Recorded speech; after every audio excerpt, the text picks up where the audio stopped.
한 주 한 권 읽기 작품을 소개합니다. 김유정 소설가의 봄봄인데요. 이 시간 봄봄의 줄거리, 인물의 특성, 그리고 내용 정리 먼저 확인하고 여러분들이 작품을 읽고 독후감을 쓰는 시간을 갖도록 하겠습니다.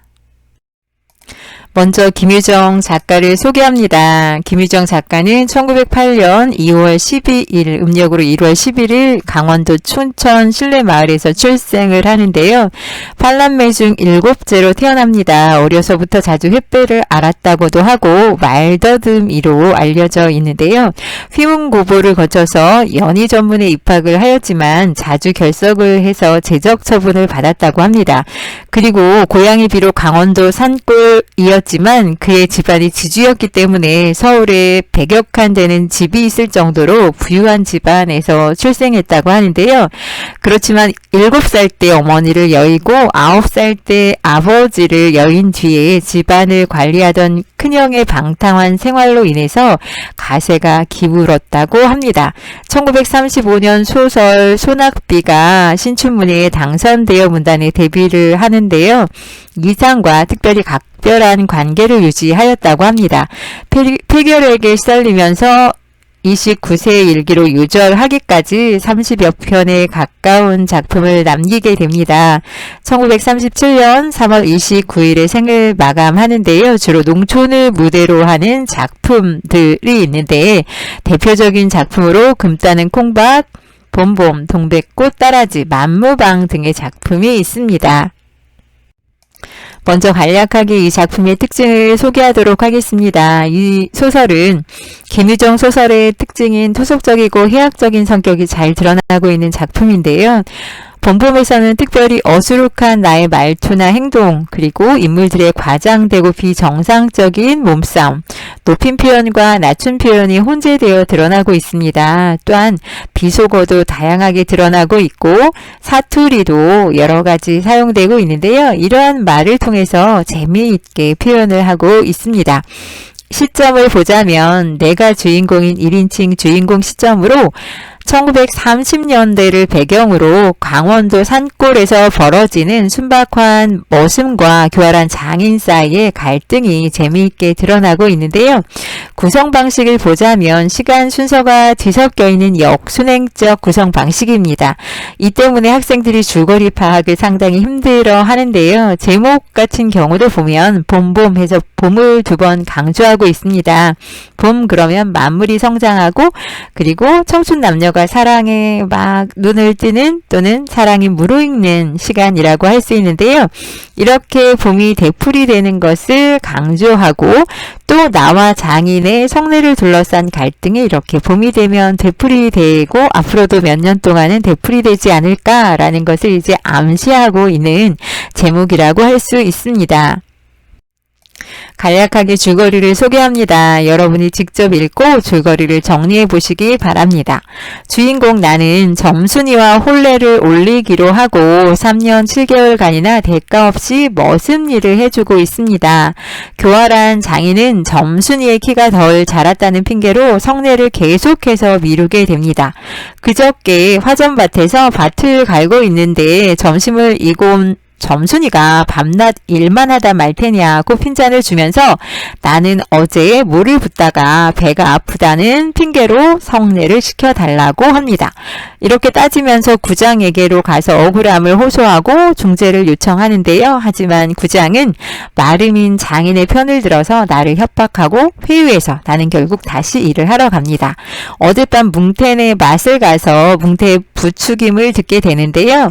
그것 때문이 아니라 오늘 아침에는 아침상을 앞에 두고 점순이가 구장님한테까지 갔다가 그냥 오느냐, 수염이라도 잡아채지 그냥 두냐 이 바보야 라며 나를 또다시 부추깁니다.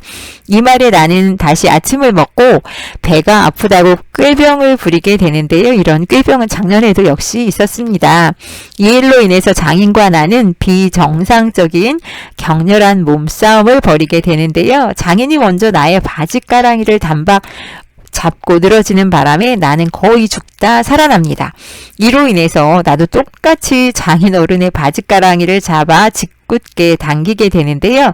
장인 어른이 땅에 쓰러져서 점순이를 부르게 되고 나는 점순이는 내 편을 들겠지 착각을 하게 되는데요. 막상 장모와 점순이가 장인의 편을 들자 기운이 꺾여서 손을 놓게 되고 이로 인해서 장인에게 지게 막대기로 문매를 맞게 됩니다.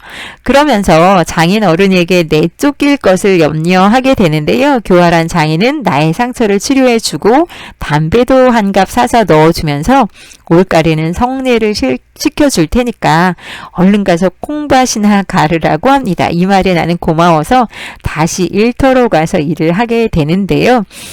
장인어른은 나이가 들어서 이제 본인이 일을 하기는 어렵기 때문에 우직하고 어리숙한 나를 회유해서 일터로 가서 일을 하게 만드는 것입니다. 네 번째로 인물의 특성, 성격을 살펴봅니다. 나는 26살이고 성례를 하기 위해서 점순례로 와서 현재 3년 7개월간을 일을 하고 있는데요. 순박하고 어리숙한 인물입니다. 대릴 사이로 들어와 성례를 요구하지만 장인의 회유와 협박에 넘어가서 핑계에 넘어가서 그냥 일만 열심히 하고 있습니다.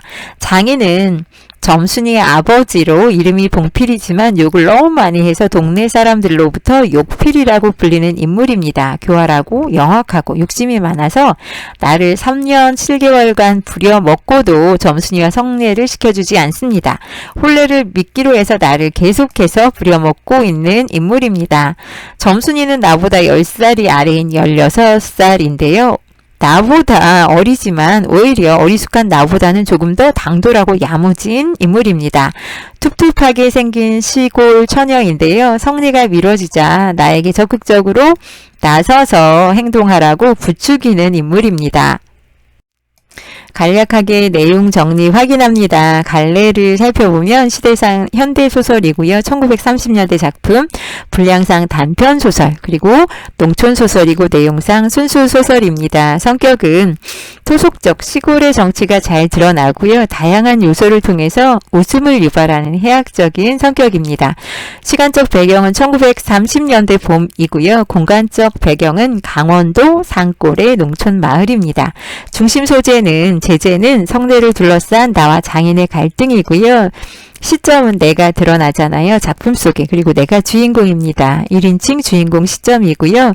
주제는 교활한 장인과 어리숙한 대릴사위 사이의 성례를 둘러싼 갈등이라고 할 수 있고요. 특징은 역순행적 구성으로 이루어져 있습니다. 시간 순서가 뒤바뀌어서 절정을 맨 마지막에 배치했고요. 비속어나 사투리를 사용해서 토속적인 분위기나 해학적인 분위기를 조성하고 있습니다.